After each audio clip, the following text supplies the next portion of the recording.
Hello अस्सलाम वालेकुम। Welcome to Sataj classes. तो बच्चों लोग, हमने पिछले लेक्चर में खिलजी डायनेस्टी डिस्कस करी थी, ठीक है। तो आज हम उसके आगे से कंटिन्यू करेंगे। आप जैसा कि जान रहे हैं 11 एंट्रेंस के लिए इंडो इस्लामिक और जीके की पूरी सीरीज चल रही है। अगर आपने पिछले लेक्चर नहीं देखे हैं तो आप उनको देख लीजिए ताकि आप कंटिन्यू रहें टॉपिक के अंदर, ठीक है। और इससे पहले हम दिल्ली सल्तनत में स्लेव डायनेस्टी कवर कर चुके थे और उसके बाद हमने खिलजी डायनेस्टी कवर करी और अब आते हैं आगे तुगलक डायनेस्टी की तरफ, जो कि ये टॉपिक्स आपके 11 एंट्रेंस के लिए काफी काफी इंपॉर्टेंट है, ठीक है। तो बिना देर करे हुए स्टार्ट कर लेते हैं। आज हम तुगलक डायनेस्टी से शुरू करने जा रहे हैं, ठीक है। तो देखिए, तुगलक डायनेस्टी आपको मैं बारे में बता चुका हूं। ये कब से कब तक रही? 1320 से 1413। और इसके बारे में मैंने एक चीज बताई थी, ये क्या है? लॉन्गेस्ट लॉन्गेस्ट डायनेस्टी है ये, ठीक है। Longest dynasty. शॉर्टेस्ट कौन सी थी? शॉर्टेस्ट थी खिलजी डायनेस्टी, ठीक है। सबसे लंबे वक्त के लिए चली है कौन सी? तुगलक डायनेस्टी, ठीक है। तो इसमें हमें सबसे इंपॉर्टेंट रूलर भी कुछ पढ़ने हैं। तो फाउंडर फाउंडर कौन है? हर डायनेस्टी के कोई फाउंडर रहे हैं, वो इंपॉर्टेंट पॉइंट भी है आप लोगों के लिए। तो तुगलक डायनेस्टी के फाउंडर कौन है? फाउंडर ऑफ तुगलक डायनेस्टी हैं गयासुद्दीन तुगलक। ये पहले रूलर हैं तुगलक डायनेस्टी के, गयासुद्दीन तुगलक, ठीक है। फाउंडर ऑफ तुगलक डायनेस्टी, ठीक है।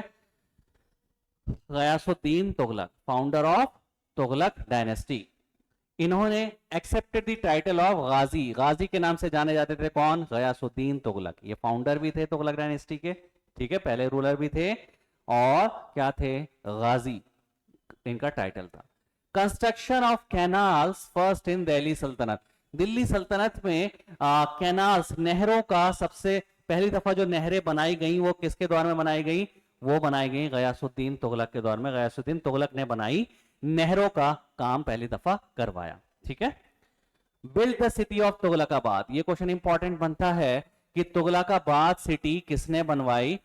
वो बनवाई गयासुद्दीन तुगलक तुगलक ने, ठीक। और उसको अपनी कैपिटल भी बनवाया, ठीक है। तो गयासुद्दीन तुगलक से ये चीजें पूछी जाती हैं कि तुगलकाबाद सिटी किसने बनवाई? तो वो बनवाई थी आपकी, किसने? गयासुद्दीन तुगलक ने, ठीक है। Construction of the canals first time in Delhi Sultanate, Ghiyasuddin Tughlaq. Founder of Delhi Sultanate, sorry, founder of Tughlaq dynasty, Ghiyasuddin Tughlaq. Ghazi के नाम से मशहूर थे ये। इनके बाद अगले रूलर जो है वो मोहम्मद बिन तुगलक हैं। ये काफी इंपॉर्टेंट रूलर हैं, आपको ये पढ़ने हैं ध्यान से। मोहम्मद बिन तुगलक, ठीक है। इनके बाद ये बनते हैं और ये काफी इंपॉर्टेंट रूलर है। Real name of Mohammad bin Tughlaq. Mohammad bin Tughlaq का रियल नेम क्या था? तो वो था जौना खान। बच्चों ये नाम आप याद रखोगे। मोहम्मद बिन तुगलक का असली नाम क्या है? वो है जौना खान। जैसे अलाउद्दीन खिलजी का भी असली नाम मैंने बताया था, खिलजी डायनेस्टी में क्या था? अली गुरशास। ऐसे ही मोहम्मद बिन तुगलक का असली नाम है जौना खान। और बच्चों ये खासियत है, जौना खान जो है इनके नाम पर है। एक सिटी का नाम भी है, बता सकते हैं कौन सी? आगे मैंने पॉइंट में कवर भी किया है वो। तो वो जौनपुर इनके नाम पर है, ठीक है। जौनपुर इनके नाम पर ही है, जौना खान, ठीक है। लेकिन वो जौनपुर बनवाई थी इनके बाद आने वाले कौन? फिरोज शाह तुगलक ने, ठीक है दोस्तों। तो चलो आगे बढ़ते हैं। जौना खान इनका किसका नाम है? मोहम्मद बिन तुगलक का असली नाम है। He was one of the most learned scholar of his time, ठीक है। ये अपने वक्त के बहुत ही पढ़े लिखे इंसान थे, दूरंदेश थे काफी। जैसे आजकल के वक्त में आप कह सकते हैं कि पीएचडी थे ये, ठीक है। बहुत ही ज़हीन आदमी, बहुत ही पढ़े लिखे, ठीक, बहुत ही दूर की सोचने वाले थे। Most learned scholar of his time, ठीक है। Famous traveller Ibn Battuta visited India during this period. ये क्वेश्चन बहुत इंपॉर्टेंट पूछा जाता है कि इब्ने बतूता जो था वो किसके टाइम पीरियड में आए थे? तो मोहम्मद बिन तुगलक के वक्त में। याद रखेंगे वो क्या थे? He was the Qazi of Delhi. उनको दिल्ली का काजी भी बनाया गया था, दिल्ली का काजी भी बनाया गया था, ठीक है। इब्ने बतूता किसके पीरियड में आए थे? तो वो आए थे मोहम्मद बिन तुगलक के जमाने में, ठीक है। इब्ने बतूता कहां से थे? ये भी बहुत इंपॉर्टेंट क्वेश्चन पूछा जाता है, मैं स्टार बना देता हूं यहाँ पे। इब्ने बतूता मोरक्को से थे, अफ्रीकन कंट्री, ठीक है, ये याद रखिएगा। तो कहां से थे? अफ्रीका से आए थे। अफ्रीका में कहां से? मोरक्को से, ठीक है। इब्ने बतूता मोरक्को से थे। He wrote a book named रहला। देखिए बच्चों, बहुत ही इंपॉर्टेंट पॉइंट मैं आपको दे रहा हूं यहाँ पे। रहला नाम की बहुत मशहूर बुक इन्होंने लिखी थी। किसने लिखी थी? इब्ने बतूता ने। तो रहला किसने लिखी है? Ibn Battuta. इब्ने बतूता कहां से आए? मोरक्को। मोरक्को यानी कि अफ्रीकन कंट्री से। He was known as Mad Sultan, mixture of opposites, wise and fool. कौन? मोहम्मद बिन तुगलक की बात हो रही है। मोहम्मद बिन तुगलक को मैड सुल्तान के नाम से भी जाना जाता था, पागल राजा, ठीक, पागल राजा। Mixture of opposites, wise and fool, यानी कि मिक्सचर ऑफ अकलमंद और बेवकूफी के मिक्सचर, मैड सुल्तान। अब आप कहेंगे कि सर एक तरफ तो कह रहे हैं कि आप ही was the most learned scholar of his time, और दूसरी तरफ पागल। तो क्या ऐसा क्यों? तो क्या ज्यादा पढ़ लिखने से इंसान जो पागल हो जाता है वो केस है? नहीं, ऐसा कुछ नहीं है। तो इसकी बहुत सारे रीजंस हैं, वजह है, ठीक है। पागल का मतलब ये नहीं था कि बिल्कुल दीवाने हो गए थे इस तरीके से, ऐसा नहीं है, ठीक। तो इसकी वजहें अभी मैं कवर करूंगा, क्या क्या है, क्यों इनको मैड सुल्तान कहा जाता था, ठीक है। बेसिकली इनकी पॉलिसीज फेल होती थी, ठीक है। अभी आगे देखेंगे आप, फेल होती जा रही थी। इनके नजरिया अच्छा था किंगडम के लिहाज से, लेकिन इनकी पॉलिसीज वर्क नहीं कर रही थी, ठीक है। तो मैड सुल्तान के नाम से हम जानते हैं किसको? मोहम्मद बिन तुगलक को। अब ये सब वजहें शुरू होती हैं। He made appointments on the basis of talent. Muhammad bin Tughlaq जो है अपने वक्त में अपॉइंटमेंट जो करते थे, यानी भर्ती जो करते थे राज दरबार में, अपने दरबार में, कोर्ट में, वो टैलेंट के बेस पे करते थे। ये नहीं कि भाई मेरे वजीर का बेटा है तो भाई बेटा है तो इसको मिल जाएगी, गद्दी मिल गई, ठीक है। सेनापति का बेटा है या भांजा है तो उसको पोस्ट दे दी, ऐसा नहीं। उन्होंने कहा अगर काबिलियत है तो आप चुने जाओगे, अदरवाइज नहीं। तो ये टैलेंट के बेस पे रिक्रूट करते थे, अपने दरबार में पोजीशंस देते थे। और ऐसा जो शख्स करता है वो सबकी नजरों में क्या होगा? खटकेगा ना। मान लीजिए कि मैं रॉयल फैमिली से हूं, बादशाह के रिलेटिव्स में से हूं और अच्छी पोजीशन पे हूं, मेरा भाई भांजा भतीजा मैं चाह रहा हूं कि वहां सेलेक्ट करा लूं, लेकिन उसके अंदर कोई टैलेंट ही नहीं है और बादशाह मना कर रहे हैं, तो भाई मैं उनके खिलाफ हो नहीं जाऊंगा? होगा ना, मनमुटाव होगा कि भाई मेरे भतीजे को मौका नहीं दिया, है ना, या कोई कहेगा कि मेरे बेटे को मौका नहीं दिया, है ना, अगर टैलेंट नहीं है तो, ठीक है। तो इस तरीके से इनके क्या बने, थोड़े से मुखालफत भी इनकी बनती गई, ठीक है।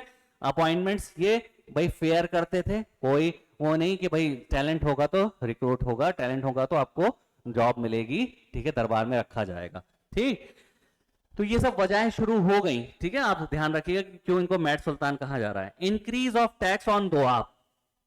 दोआब क्या होता है? नॉर्थ इंडिया के हिस्से में, मतलब दोआब यानी आप माने उर्दू में होता है पानी, जहां दो दरियाओं का पानी मिलता है उसको दोआब रीजन कहते हैं। दोआब, दो दरिया का पानी, ठीक है ना। तो ये याद रखिएगा आप लोग, ठीक। तो अब क्या था कि मोहम्मद बिन तुगलक ने फसल वहां पे दोआब जमीन जो होती है, रिवर्स के बीच की जमीन जो होती है बहुत फर्टाइल होती है, जरखेज होती है, उपजाऊ होती है ना।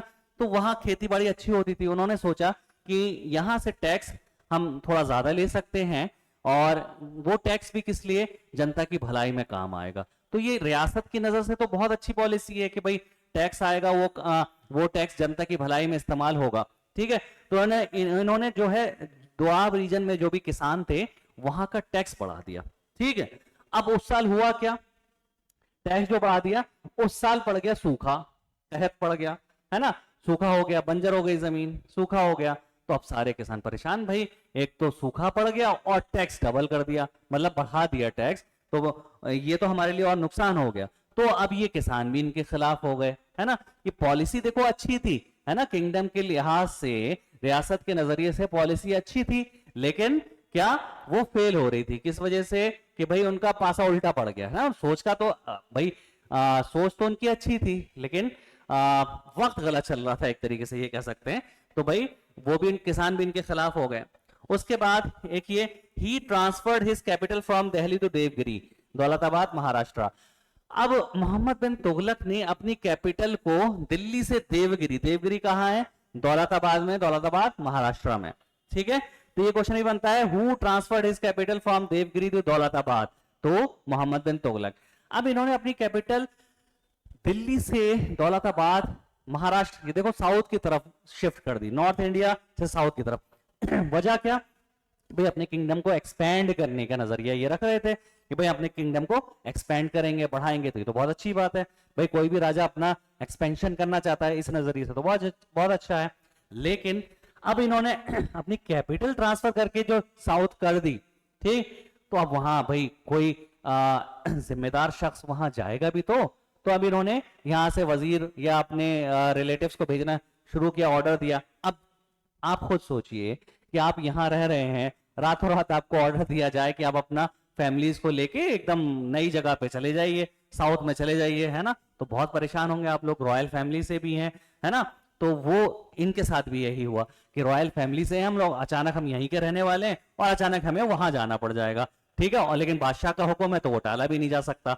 तो भाई बजाहिर तो वो मानेंगे, लेकिन क्या रहेंगे पीछे में, थोड़ा सा मुखालफत रहेगी, खिलाफत रहेगी कि भाई हम इनका रोल तो सही नहीं चल रहा है, हमारे ऊपर ज्यादती हो रही है, ऐसी चीजें रहेंगी। तो ये लोग भी इनके खिलाफ हुए, रॉयल फैमिलीज भी इनके खिलाफ थोड़े से होने लगे, ठीक है। स्टार्टेड टोकन करेंसी, ये बहुत इंपॉर्टेंट पॉइंट है, पूछा जाता है बार बार, who started the token currency in Delhi सल्तनत?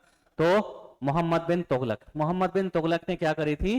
Token currency. टोकन करेंसी क्या है? एक तरीके का नोट सिस्टम कह लीजिए कि टोकन चलाया, ठीक है।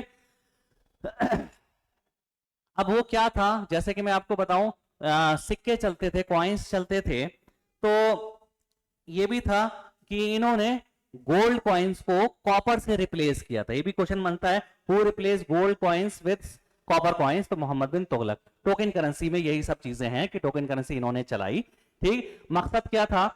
इन्होंने देखा कि भाई गोल्ड एज अ मेटल बहुत इंपॉर्टेंट है, प्रीशियस है ना, तो भाई इससे सिक्के बनाने में सरकारी खजाने में बहुत खर्च आता था, तो इन्होंने सोचा भाई कॉपर क्या चला देते हैं, कॉपर एज अ मेटल कम वैल्यू का है बनिस्बत गोल्ड के, लेकिन उन्होंने वैल्यू सेम रखी। जैसे कि मान लीजिए आज के वक्त में जो हम नोट इस्तेमाल करते हैं, 2000 का है, 500 का है, 200 का है, तो भाई ये कागज का टुकड़ा ही तो है, लेकिन इस पे सरकार की मोहर लगी हुई है, रिजर्व बैंक ऑफ इंडिया के साइन है, गवर्नर के साइन है, इसलिए वैल्यूएबल है। यानी कि आप 2000 का नोट लेके 2000 के बराबर की चीज कोई ले सकते हैं, यही तो मतलब है।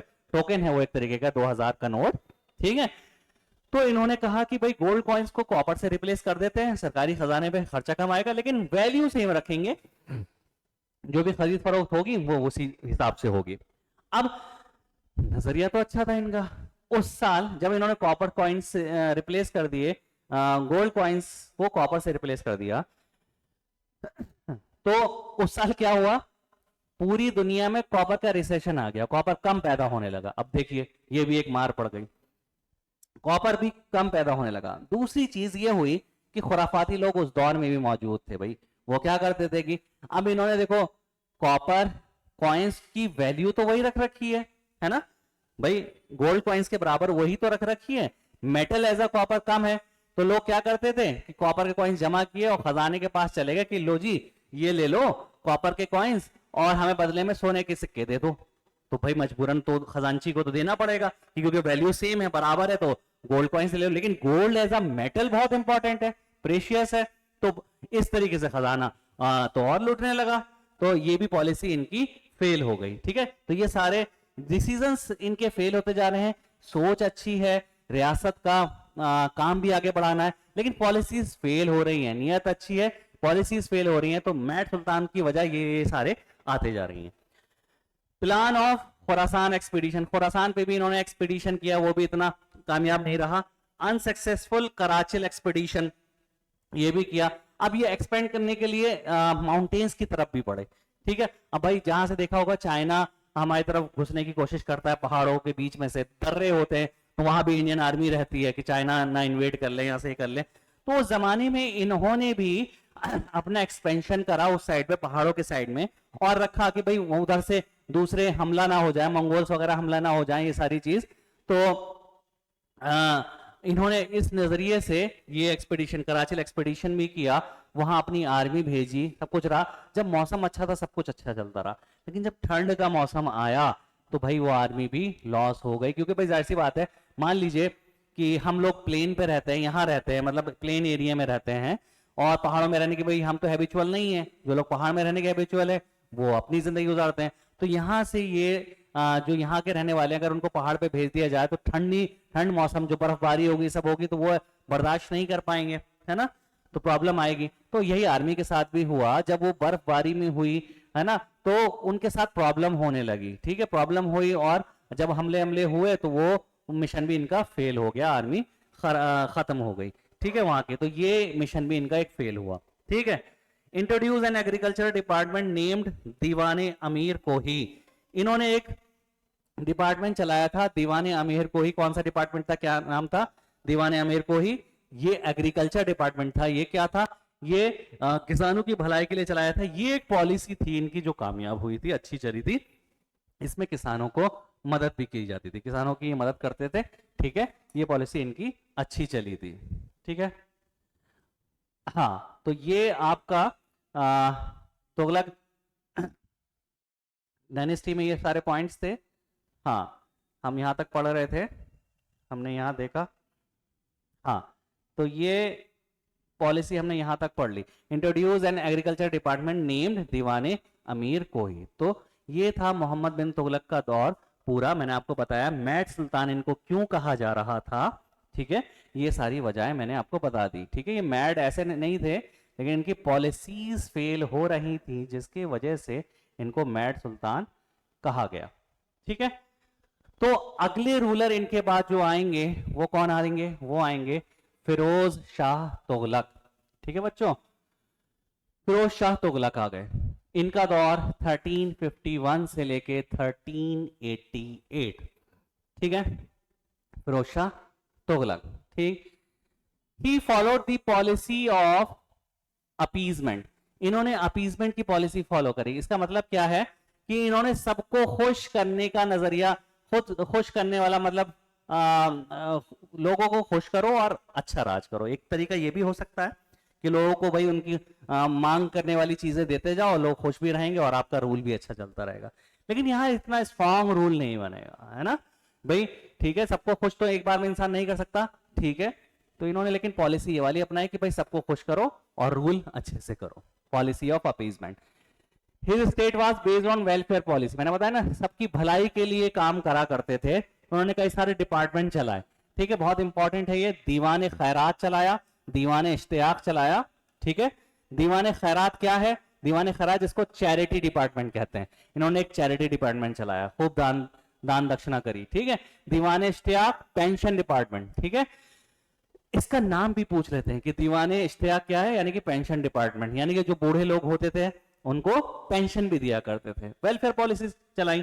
चैरिटी डिपार्टमेंट दीवाने खैरात कहलाता है, दीवान इश्तियाक पेंशन डिपार्टमेंट कहा जाता है। Open and employment bureau, employment bureau भी चलाया इन्होंने कि भाई जो लोग बेरोजगार हैं उनको नौकरी भी दी जाएगी। इन्होंने स्लेव्स को भी बहुत सारी, मतलब स्लेव जो अपनी जो कह लो कि जो कैदी सजा काट के बरी होते थे उनको भी नौकरी दी। एम्प्लॉयमेंट ब्यूरो चलाया, ठीक है।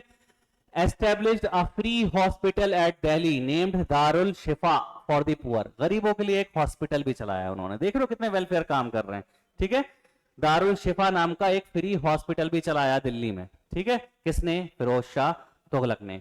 ही ऑर्गेनाइज दी स्लेवरी सिस्टम। स्लेवरी सिस्टम को इन्होंने ऑर्गेनाइज किया। क्या था? इन्होंने दीवाने बंदगान बनाया। दीवाने बंदगान मतलब, दीवाने बंदगान का काम क्या था? वो डिपार्टमेंट ऑफ स्लेव्स, यानी स्लेव से रिलेटेड जो भी प्रॉब्लम्स होंगी वो दीवाने बंदगान देखेगा, डिपार्टमेंट ऑफ स्लेव्स देखेगा। स्लेवरी सिस्टम को ऑर्गेनाइज किया, ठीक है। दीवाने बंदगान बनाया, department of slaves. He developed royal factories. उन्होंने कई सारी फैक्ट्रीज डेवलप करी, वर्कशॉप्स कॉल्ड कारखाना, जिसको कारखाना कहा गया, ठीक है। कारखाने बहुत सारे चलाए, फैक्ट्रीज बनाई। उसमें क्या? In which thousands of slaves were employed, ठीक है। स्लेव्स को नौकरी भी दी उन्होंने, ठीक है। तो वही एम्प्लॉयमेंट ब्यूरो भी दिया, स्लेव्स की का ऑर्गेनाइज भी किया, डिपार्टमेंट बनाया, उनको सैलरी भी दी, कारखाने खुलवाए, ठीक है। फ्री हॉस्पिटल भी चला रहे हैं, चैरिटी भी कर रहे हैं, पेंशन भी दे रहे हैं लोगों को। तो कितना बढ़िया काम कर रहे हैं, है ना। रूल देखो इनका। इंट्रोड्यूस हके शर्ब। एक हके शर्ब चलाया। ये क्या था? इरिगेशन टैक्स, सिंचाई के लिए टैक्स भी एक इन्होंने लगाया, जिसका नाम क्या था? हके शर्ब। अब सिंचाई से याद होगा, गयासुद्दीन तुगलक फर्स्ट टाइम, सबसे पहली दफा दिल्ली सल्तनत में कैनाल्स का काम किसने शुरू किया? नहरों का काम तो वो गयासुद्दीन तुगलक ने किया था। ठीक है, उन्हीं नहरों पर जो है इन्होंने क्या किया भाई, इन्होंने इरिगेशन टैक्स भी लगाया। इन्होंने क्या नाम है, फिरोज शाह तुगलक ने बहुत सारे बागात बनाए, गार्डन्स बहुत बनाए इन्होंने। ठीक है, लेकिन सबसे ज्यादा नहरें इन्होंने बनाई है। सबसे पहली दफा नहरों का काम उन्होंने शुरू किया, लेकिन उन्होंने और भी नहरें बनवाई। ठीक है, और बागात बनाए, गार्डन्स बनाए, और उसी वक्त हक़ शर्ब चलाया, इरिगेशन टैक्स भी चलाया। ठीक है, रोड, ये इंपॉर्टेंट है, रोड फतुहात फिरोज शाही, इन्होंने अपनी एक किताब भी लिखी फतुहात फिरोज शाही, इन विच ही प्रेज्ड अबाउट हिज रूल। इन्होंने अपनी, जिसमें अपने रूल की, अपनी हुकूमत की तारीफ बयान की है। ठीक है, फतुहात फिरोज शाही किसने लिखी है बुक, तो ये लिखी है आपकी फिरोज शाह तुगलक ने। Build the cities of Jaunpur, ये ध्यान रखना। ठीक है, ये he was a very good planner. ठीक है, ये इन्होंने सिटीज बनाई है बहुत सारी। ठीक, जौनपुर इन्होंने बनवाई, अभी मैंने आपको बताया था जौनपुर बनवाई इन्होंने थी, फिरोज शाह तुगलक ने जौनपुर सिटी बनवाई थी। जौनपुर सिटी जो थी वो किसने बनाई, फिरोज शाह तुगलक ने। किसकी याद में, मोहम्मद बिन तुगलक की याद में बनाई, जिनका नाम क्या था, जौना खान। जौना खान के नाम पर जौनपुर। ठीक है, याद आ गया। ठीक है, जौनपुर बनवाया, फिरोजपुर बनवाया, फिरोजाबाद बनवाया, हिसार बनाया, फतेहाबाद बनाया, और फिरोज शाह कोटला भी जो दिल्ली में है वो भी उन्होंने बनाया। ठीक है, और फिरोजाबाद, फिरोजाबाद को हम किस और सिटी के नाम से जानते हैं, ग्लास सिटी ऑफ इंडिया। याद रखना बच्चों, glass city of India. Firozabad को हम ग्लास सिटी, कांच की नगरी के नाम से भी जानते हैं। ठीक है, किसको, फिरोजाबाद को। ठीक है, तो ये आप याद रखिएगा, फिरोजाबाद को ग्लास सिटी ऑफ इंडिया के नाम से भी जाना जाता है। ठीक है, he build canals for irrigation, promoted horticulture, ये मैंने अभी आपको बताया कि बहुत सारे इन्होंने हॉर्टिकल्चर गार्डन्स बनाए, हॉर्टिकल्चर को भी प्रमोट किया। He build Jaunpur in memory of Mohammad bin Tughlaq. ठीक है, ये भी मैं आपको बता चुका हूं, जौना खान। ठीक है, बिल्कुल clear, crystal clear. Jaunpur is also known as Shiraze Hind. बच्चों ये बहुत ही इंपॉर्टेंट पॉइंट है ये भी, कि जौनपुर को हम किस और नाम से जानते हैं, शिराजे हिंद।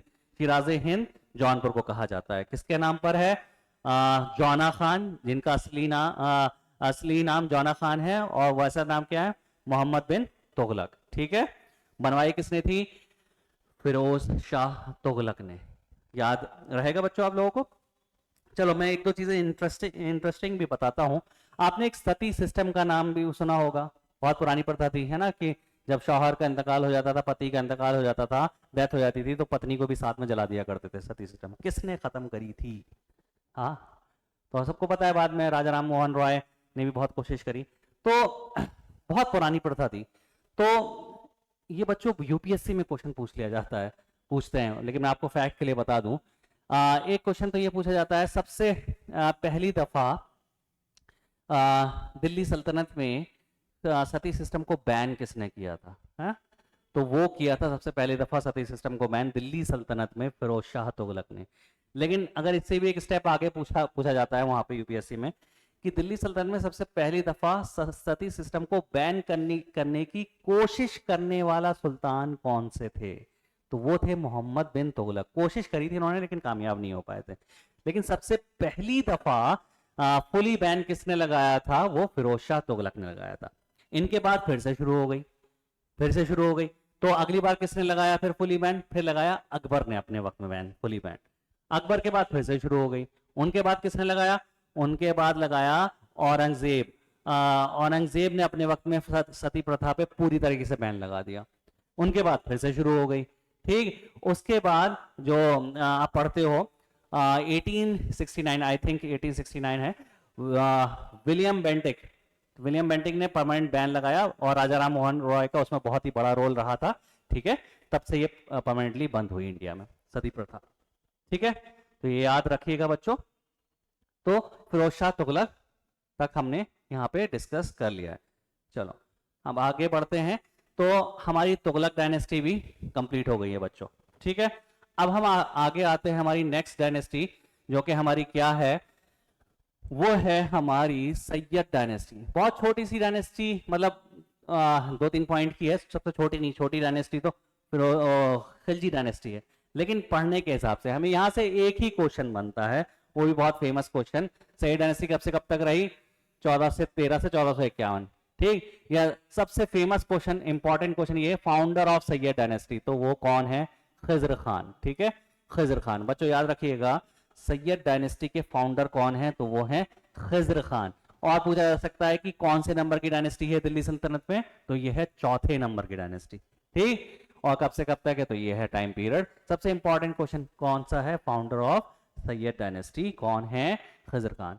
तो हर डायनेस्टी के फाउंडर बहुत इंपॉर्टेंट है। चलो, तो नेक्स्ट डायनेस्टी हमारे पास आती है कौन सी? लोधी डायनेस्टी, 1451 से 1526। 1526 में बच्चों क्या आ जाएंगे? मुगल्स आ जाएंगे फिर, है ना। तो लोधी डायनेस्टी, लोधी डायनेस्टी में पहले रूलर हमें बहलोल लोधी पढ़ने हैं, 1451 से 1488। बहलोल लोधी कौन है? Founder of Lodhi dynasty. Founder, Lodhi dynasty के फाउंडर कौन है? तो वो कौन है? बहलोल लोधी, बहलोल लोधी। उसके बाद first Afghani on the throne of Delhi Sultanate, Delhi सल्तनत पर पहली दफा अफगानी जो आए वो कौन सी डायनेस्टी वाले थे? लोधी डायनेस्टी। इससे पहले क्या थे? तुर्क्स थे वो लोग, है ना, तुर्क्स थे। ठीक है, तो फर्स्ट अफगानी डायनेस्टी कौन सी, ऐसे भी पूछ सकते हैं, तो लोधी डायनेस्टी। ठीक है, और फर्स्ट अफगानी कौन थे जो दिल्ली सल्तनत के थ्रोन पे बैठे थे? वो थे बहलोल लोधी। ठीक, और बहलोल लोधी कौन थे? लोधी डायनेस्टी के फाउंडर, पहले रूलर और फाउंडर भी।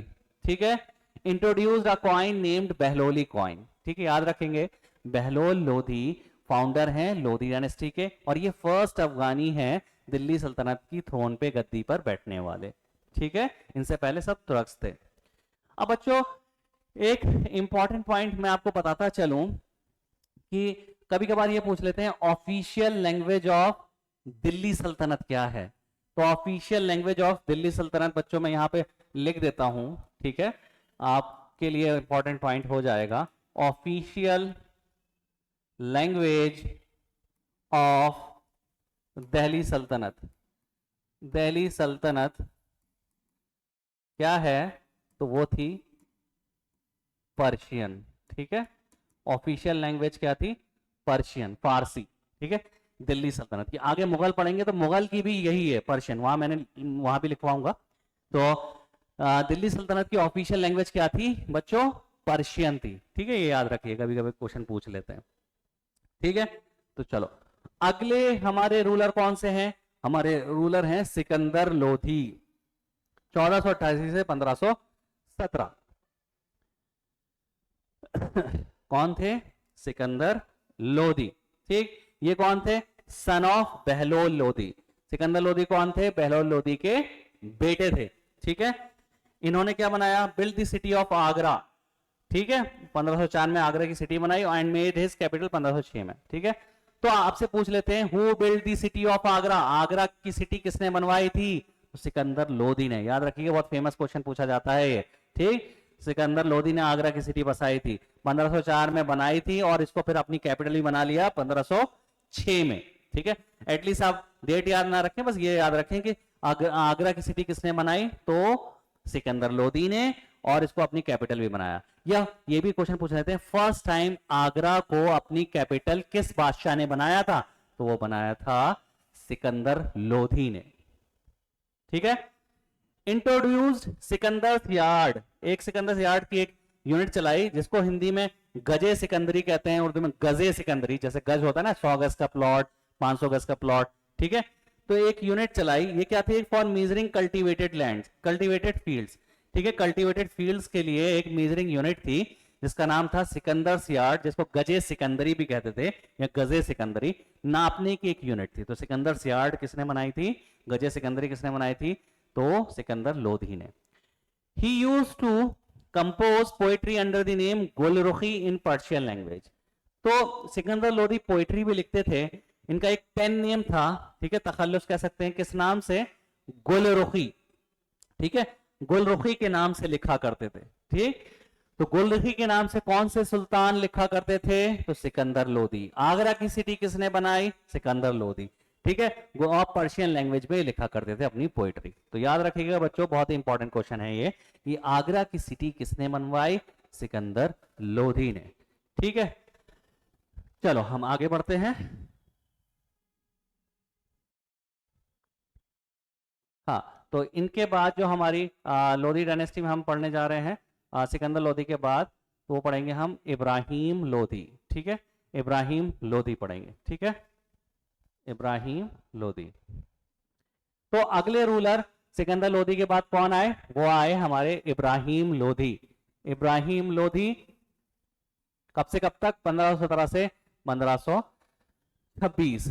ठीक है बच्चों, ये कौन है? Last ruler of Lodhi dynasty as well as Delhi सल्तनत। तो इब्राहिम लोधी जो है वो दिल्ली सल्तनत के आखिरी रूलर हैं। तो देखो आखिरी डायनेस्टी है बच्चों, लोधी डायनेस्टी के भी आखिरी रूलर हैं। ठीक है, और भाई दिल्ली सल्तनत भी यहां खत्म हो रही है, इसके बाद मुगल्स आ जाएंगे। ठीक, तो मुगल सल्तनत से के मतलब शुरुआत होने से पहले भाई लोधी डायनेस्टी थी। तो लोधी डायनेस्टी के भी आखिरी रूलर कौन? इब्राहिम लोधी। और दिल्ली सल्तनत भी यहाँ पे खत्म हो रही है, तो दिल्ली सल्तनत के भी आखिरी रूलर हुए और लोधी डायनेस्टी के भी। ये कौन थे? Son of Sikandar Lodhi. सिकंदर लोधी के क्या थे? ये बेटे थे। ठीक है, he was defeated by Babur, first Mughal emperor, in the first battle of Panipat in 1526 AD। तो यहां से हमें क्या पता चला कि ये बाबर के जरिए हारे थे। ठीक है, किसमें? फर्स्ट बैटल ऑफ पानीपत में। फर्स्ट बैटल ऑफ पानीपत, यहां से क्या पता चला? फर्स्ट बैटल ऑफ पानीपत हमारी कब हुई है? तो ये हुई है फर्स्ट बैटल ऑफ पानीपत 1526 में। ये भी याद रखेंगे। किस किस के बीच में हुई? बाबर और इब्राहिम लोधी के बीच में। ठीक है, फर्स्ट मुगल एम्परर कौन थे? बाबर थे। ठीक है, तो first battle of Panipat Babur और इब्राहिम लोधी के बीच में, इसमें बाबर जीत जाते हैं। ठीक है, अब ऐसा नहीं था कि इतनी आसानी से जीत गए बाबर। ठीक है, इब्राहिम लोधी भी बहुत पावरफुल बादशाह थे, इनकी सेना भी बहुत बड़ी थी, लेकिन बाबर जो थे काफी वॉर टेक्निक्स में माहिर थे और यूरोपियन वॉर टेक्निक से भी, आर्टिलरी वाली गन बारूद ये सब उन्हें आता था। और फर्स्ट टाइम इंडिया में तोप का इस्तेमाल भी बाबर ने किया था, है बच्चों। तो तोपों का इस्तेमाल, अब ये टेक्निक्स यहां नहीं थी, बाबर ने वॉर टेक्निक्स के जरिए यूरोपियन टेक्निक का इस्तेमाल किया। ठीक है, बारूद और इसका इस्तेमाल किया, तोपों का इस्तेमाल किया। तो इससे उन्होंने किसको? इतनी बड़ी सेना, इब्राहिम लोधी की बड़ी सेना को भी हरा दिया। ठीक है, और इसमें एक लास्ट पॉइंट ये भी लिखा हुआ है, he was the only ruler in the Delhi Sultanate who died in the battlefield. बच्चों, ये दिल्ली सल्तनत के इकलौते ऐसे रूलर हैं जिनकी मैदान जंग में मौत हुई है। ठीक है, इस जंग में जो first battle of Panipat Babur और इब्राहिम लोधी के बीच में हुई थी, तो इब्राहिम लोधी की इसमें डेथ हो जाती है। और पूरी दिल्ली सल्तनत में ये एक ही ऐसे वाहिद ऐसे रूलर हैं जिनकी मैदान जंग में मौत हुई है। ठीक है, तो ये भी एक क्वेश्चन पूछा जाता है। तो ये इब्राहिम लोधी का टेन्योर था। यहां पर हमारी लोधी डायनेस्टी खत्म होती है, दिल्ली सल्तनत भी पूरी खत्म होती है। हमने पांचों डायनेस्टी अभी तक सारी कवर कर ली हैं, slave dynasty, Khilji dynasty, Tughlaq dynasty, Syed dynasty और ये लोधी डायनेस्टी। यहां पर आपकी दिल्ली सल्तनत पूरी तरीके से कंप्लीट हो जाती है, सिलेबस यहाँ पे दिल्ली सल्तनत पूरा हो जाता है। तो बच्चों, बहुत ही इंपॉर्टेंट टॉपिक था। अगला टॉपिक हम मुगल अंपायर स्टार्ट करेंगे, वो अगले लेक्चर में स्टार्ट करेंगे। तो अगर वीडियो आपको पसंद आई है तो वीडियो को लाइक कीजिए, शेयर कीजिए और चैनल को सब्सक्राइब कर लीजिए। तो चलिए मिलते हैं आपसे अगली वीडियो में, तब तक के लिए टेक केयर, बाय बाय, अल्लाह हाफिज।